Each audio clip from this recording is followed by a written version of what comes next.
अस्सलाम वालेकुम। आप देख रहे हैं के न्यूज़ HD।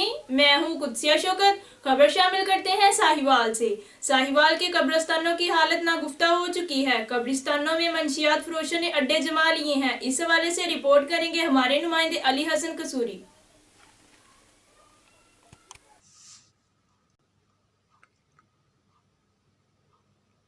जी बिल्कुल, कब्रिस्तान की हुर्मत को कायम रखना एक मजहबी फ़रीज़ा है। आज हमारे अक्सर मुस्लिम कब्रिस्तान जुर्म और गुनाह और गंदगी का मरकज़ बन चुके हैं। हुज़ूर नबी करीम सल्लल्लाहु अलैहि वसल्लम का फरमान है कि जिस कौम के कब्रिस्तान बर्बाद हैं उनका दीन भी बर्बाद है।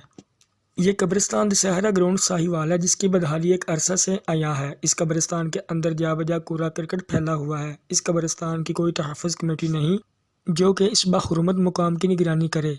इसी तरह कब्रिस्तान माशा जो कि साहिवाल शहर का अहम कब्रिस्तान है, उस कब्रिस्तान के अंदर मंशियात के आदि कसीर अफराद ने डेरे डाल रखे हैं। कब्रिस्तान की हुर्मत के लिए इस कब्रिस्तान की कमेटी ने कानून नाफिज करने वाले इदारों को बारहा बार तवज्जो दिलाई, मगर इस कब्रिस्तान से मंशियात के आदि अफराद के खिलाफ किसी ने कार्रवाई नहीं की। इसी तरह दीगर मुस्लिम कब्रिस्तानों के भी यही हालात हैं। इस सिलसिले में हुकूमत व मुतलका इदारों को कब्रिस्तानों की हुर्मत व तकद्दुस के लिए एक ठोस लाइहा अमल मुरतब करके मौसर तरीके से इक़दामात नाफिज करना चाहिए। ये एक मुस्लिम रियासत में मुतलका इदारों की जिम्मेदारी भी है और हमारा मजहबी फ़रीज़ा भी।